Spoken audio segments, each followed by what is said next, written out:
Welcome into 5 Wide Fantasy. Today we're talking early round picks, rounds 1 to 5 that you should be avoiding in your fantasy football drafts for this season. Guys, if you enjoyed today's video, be sure to let me know. Just reached 30,000 subscribers here on the OwnersBox YouTube channel, so thank you guys so much. If you guys do enjoy the video, again, subscribe to the channel, turn those post notifications on. We'll have plenty of content for you guys coming throughout the week leading up to the season. Before we get to today's video is sponsored by STUNT. Check out this video to tell you a little bit what they are all about. Social media is such a crowded space these days. If you're looking for sports content on the latest news, advice, or hell, even entertainment, it can be cluttered by content you don't actually want to see. That's where the STUNT comes in. They've taken all the elements of your favorite social media apps, brought it to one place, and made it about the one thing we love most: sports. STUNT was founded by an ex-Google employee, so the design is eye-popping and the navigation is simple. Check out the latest takes, sparks, and live rooms from us and other content creators like Trey Wingo and Michael Irvin. Don't just follow sports, be a part of the conversation. Download the STUNT app today. Again, if you guys haven't downloaded the STUNT, the link is down below in the description as well as the pinned comments. And on Friday, we'll be hosting a live room previewing 2 divisions. We're going to be previewing the NFC South and the AFC South. I'm going to have a fantasy breakout, a fantasy sleeper, a fantasy bus, and then a little preview on the division, where I think the standings are, and if there's any bets we want to make on some win totals, all that good stuff. So be sure to join us on Friday. The link again to sign up is down below, and we will see you guys on Friday. Let's get to the first player. Again, this is in round 1. The guy I'm going with for you is Saquon Barkley of the New York Giants. He's currently going as the running back 3. A lot of these ADPs are bouncing around each and every day, but right now the 108 is his draft position. He finished as the RB6 in 2022. And a lot of this for me, if you look at for the Giants, I think it comes down to schedule. I think it's something that also in the preseason goes overlooked for a lot of fantasy managers. They look at the player, how they did last year. Hey, maybe he can build on this the year following, because obviously for Barkley, he had the down year 2021, a really good 2022. Maybe he can be better. Maybe the Giants can be even better than they were last season after making the postseason. But quite frankly, I'm going to pull up the schedule for the Giants this year and just running through it. We do this a little bit on the TikTok and on the YouTube Shorts. Going through the schedule, an ultimate prediction for me, I see this team 6-11 or 7-10. Look, they opened the season against Dallas. I'll give them 0-1 there. Arizona, 1-1. San Francisco, 1-2. Seattle at home. Maybe they win this game. I'll give them 2-2 there. At the Dolphins, 2-3. At the Bills, 2-4. Washington at home. I'll give them the win there, 3-5. At home against New York, but this is obviously a neutral game because it's New York and New York. I'll probably give them the loss there, 3-6. Las Vegas, 4-6. Dallas, I'll probably give them a loss on the road at Dallas. Washington, at Washington, I think that game's a toss-up. Same with New England at home. That's a game I think they'll probably win, but could go either way. I like Green Bay this season. I'm high on them as well. New Orleans on the road, that's a very tough game here. And then you got Philadelphia in 2 of the final 3 games as well. These are some really tough defenses.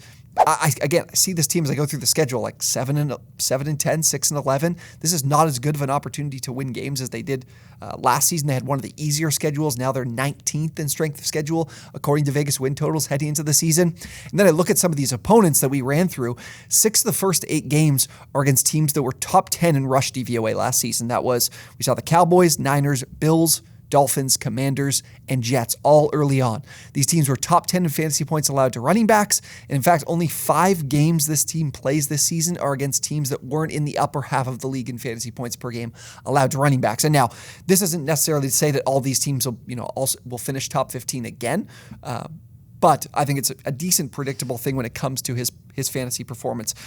The volume has always been there for him. He was 4th in rushing attempts last season with 295. He was 7th in receptions. He had 57. My concern is, do those receptions come down? Because we've added Darren Waller, and he's looked incredibly good in camp. He's really rising up my board. He's like my tight end 4 right now after what we've seen in camp, that Daniel Jones has just absolutely loved feeding him the football. Does that have an impact on Barkley's usage when it comes to the receiving game? Is he going to post 50-plus receptions again? And then you look at these opportunities he's had. As much as he's relied on for the Giants, and he's still a very good player, there's a lot of these numbers that aren't that great. He was 39th in yards after contact per attempt. He was 21st in breakaway run rate. He averaged 4.1 true yards per carry, which was 35th. I think this is a team that's going to be a much more difficult spot here schedule-wise to be in game scripts that will suit Barkley, especially with Waller stepping in as another receiving option and a player that's shown us in the past to be able to demand significant volume. I'm concerned with Barkley. Like, I have guys like Bijan Robinson, Nick Chubb, and Tony Pollard ahead of him in my rankings. He's someone that there will be probably no scenario, because this is the first round of your drafts. He's a guy I will not have any shares of, I can assure you, when he's going right now as the RB3, even though he's my RB6 heading into the season. All right, next up here is CeeDee Lamb. He's going in the second round. Early parts, he's the wide receiver 7 right now, going as the 202. He was the wide receiver 6 in 2022, so he's being drafted right now pretty similar to where he finished last season. And Lamb, really, the reason he had such a great season last year and returned you great value on what his ADP was last year is volume. Volume was really, really good. 148 targets, which was 5th at the position, 107 receptions, which was 4th. His target share was really good too, 28.7%. That was 9th amongst wide receivers, so very, very good there.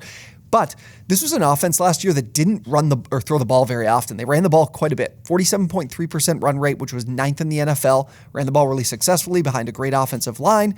And now McCarthy comes and takes over play calling duties with the departure of Kellen Moore. They let him go. And he's really emphasized taking care of the football. Earlier in the offseason, he said that he wants to run the ball more, but he did kind of backpedal a little bit and say basically that even though Kellen Moore is gone, you're probably going to see a similar run-pass split that you did last season, which I think is, for in a season where there's a ton of continuity at the rest of the roster, this might not be a bad thing here, because we obviously saw Lamb be so good last season. But you look at McCarthy in his last few seasons as a play caller, 2017 and 2018 with the Packers. Then you look at Kellen Moore as a play caller the last couple of years with Dallas. Dallas has pretty consistently been a very fast team in terms of seconds per play, how quickly they get to the line, run their plays, and how many offensive plays they get in a game. They were at a pretty high rate. Then you look at the Packers with McCarthy. They were relatively slow. They were right around the 19th to 20th in the NFL. The Cowboys, meanwhile, were like top 5, especially in neutral game scripts. They really played at a good pace. So if we're taking an offense that's not going to throw the ball a ton, and then you also have the factor of coach coming in to probably slow things down, and I think it's for good reason. I mean, the Cowboys have the best defense in the NFL, so you probably want to, if you have your offense out there, not tire out your defense and ensure that if you're not efficient, you're at least on the field a little bit longer. So I think this will have an impact on his overall volume a little bit. And then on top of that, you double down on, I think this is a really good receiving corpse now. When you look at the arrival of Brandon Cooks as a guy that can stretch the field for them as well, his reports have been great in camp. Lamb posted 13 receptions of 20-plus yards last season, which was 6th in the league. I think Cooks definitely eats into that deep volume, which will certainly have an impact for Lamb. And then as well, another year removed from Michael Gallup of the major knee injury. I think he will only be better this year, like we've seen from a number of players coming back from these injuries. So I think this is a good room that will have an impact on Lamb's volume. And where I see him being drafted at right now is the wide receiver 7. I like guys like Amon-Ra St. Brown. I like A.J. Brown. Even a guy like Devontae Smith is someone I like just as much as him. And I can get a Devontae Smith a little bit later in my draft. Same with Amon-Ra St. Brown and Garrett Wilson I like quite a bit too. So he's more in my wide receiver 10 range. I have him on Raw. I have Garrett Wilson ahead of him. So he's someone that I'm not completely out on, but at his current price, I'd rather go to some other options on that 1-2 turn. In round 3, a player I feel like I've been talking about quite a bit over the last few weeks. It is Breece Hall of the New York Jets. He's currently right now going as the RB13 in the middle parts of the 3rd round. He's definitely been moving down draft boards as we've gotten deeper into training camp, and it's of course for good reason. But was great last year with the RB7 in fantasy points per game before his injury. So very good there.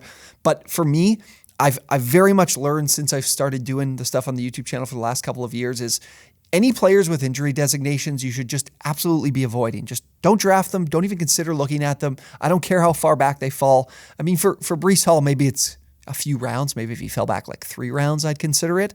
But what Robert Sale has said about this, the outlook for Hall heading into the beginning of the year, just hasn't been good. Like Sale has said, he's not really sure about when he'll be or if he'll be available for week 1. And he said he's still a few weeks away. That was last weekend. He said that when Cook was in town for a visit. So I still think we're not going to see Breece Hall in the field for at least another week, probably more.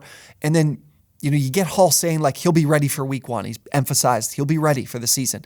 But we saw J.K. Dobbins say that last season, and it didn't work out that way. So I'm more listening to the coach than I am the player in this situation. I think it paints a better picture for you. There's just not the type of bias in mind that you have with a guy like Breece Hall or the player talking about this.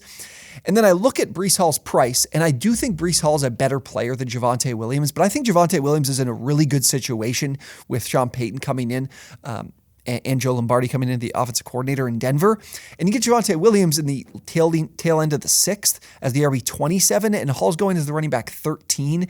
And Hall's injury came a few weeks after Javonte's, and Javonte's on the field. He's practicing. He's working with he's participating in contact drills. He's out there. Breece Hall isn't. So unless we get a significant fall, I'm concerned, because you look at the instances of other running backs that have come into their first year post ACL surgery. It just hasn't been good. J.K. Dobbins was the RB 52. Saquon Barkley was the RB 32. Dalvin Cook was the RB 29.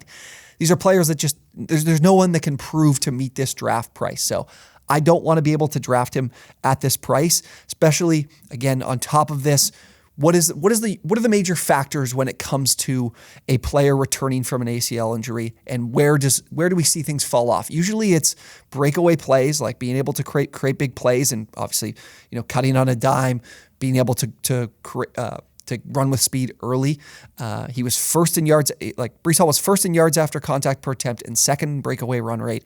So those are two categories I wouldn't expect him to be as good at even when he is on the field. And everyone's so sure this Jets team is going to be really good this year and way, way better on offense. But the offensive line has had a ton of issues in training camp. Like Mekhi Becton was getting 25 or so snaps in the preseason game and on the Hall of Fame game. So they're still trying to figure things out.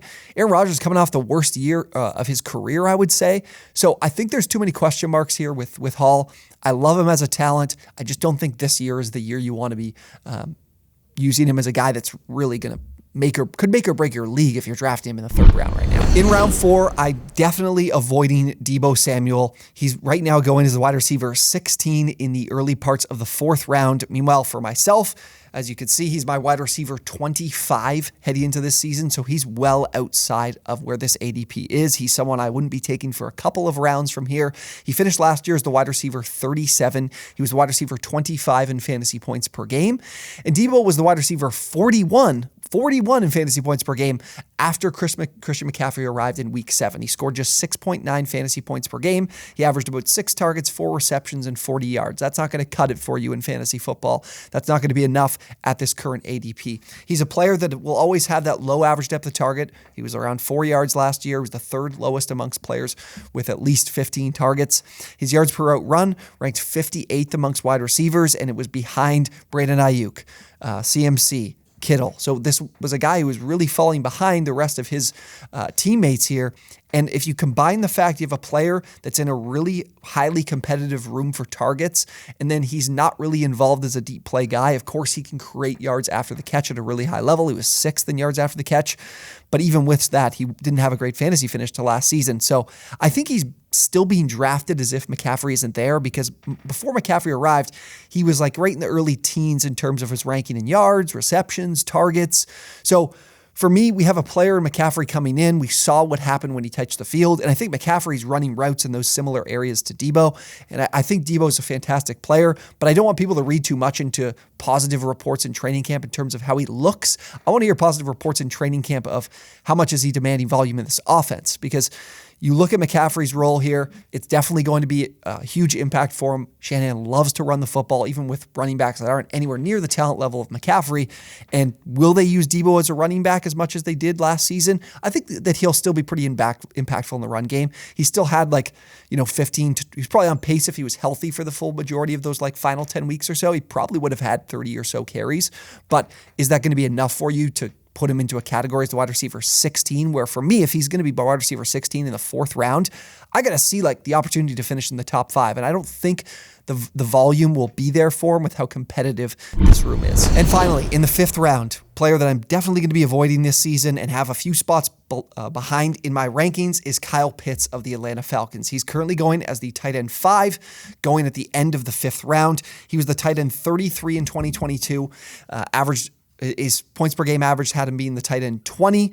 Now, there are great things about this offense. You know, they have the second easiest schedule in the league right now, according to Vegas win totals. That should provide more scoring opportunities. I think this offense will be a little bit better. Pitts managed to have a over 27% target share, which was second at the position when he was on the field last year. So did demand volume and opportunity when he was on the field. Made himself open, created separation, got open. He also had the second most deep targets with 14. He only got one of those 14 deep targets.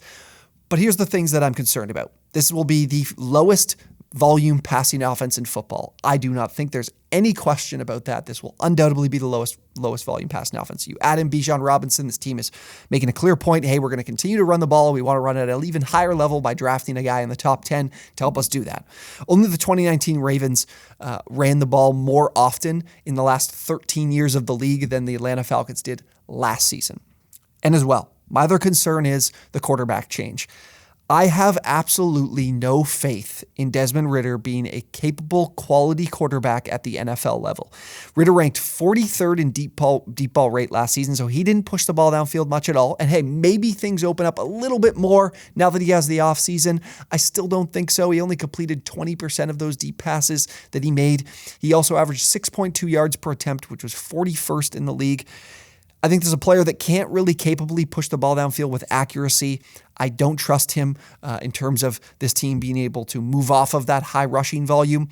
And then I look at the players available, and Kyle Pitts is the tight end 5 in ADP, right? If he finishes as the tight end 5, he is not going to return his draft capital going in the 5th round. Taysom Hill was the tight end 5 last year. He had 8.8 fantasy points per game. That's not going to cut it. If I'm drafting a guy in the 5th round that's at the tight end spot, I need to see this guy, like he needs to be a top 3 guy at the very least if I'm taking him in the 5th round. And then I look at the players around Pitts, and they're players that I'm far more excited about. I mentioned Darren Waller earlier as a player that I really like. He's going as the tight end 7, a few spots behind him in the tight end ADP. Chris Godwin's a player I really like, going a little bit behind him. Drake London is going right in front of Kyle Pitts. Drake London had even better target share last season. I think he's the alpha in this offense. Then we have James Conner going a couple spots, or 1 spot in front of London, 2 spots in front of Pitts. He's a player I feel very safe with that can easily finish at what his ADP is at, but at the very least, I do see upside to finish above that. So Pitts is a player I'm way too worried about. There's far too many question marks, not enough volume that I can justify taking him in the 5th round. Sure, maybe he finishes at the tight end 7, in that tight end 5 to tight end 8 tier. That's not going to make me happy when I'm taking him in the 5th round of my draft. So Pitts is a player I'm absolutely avoiding right now in these early rounds. All right, those are my must-avoid players in the first 5 rounds of your fantasy football draft. Again, if you guys enjoyed today's video, be sure to drop a like, subscribe to the channel as well, and go check out the Stunt. Like I said, we'll be live on Friday with a live room on the Stunt to preview the NFC South and the AFC South, talking breakouts, sleepers, busts, projection on the standings in each division, any bets we want to make in terms of win totals or any individual players, because those props are available and out there too. So be sure to check out the Stunt. The link is down below in the description and in the pinned comments. Come join us on there, and be sure to follow OwnersBox on the Stunt. Thank you guys so much for watching, and we will see you next time.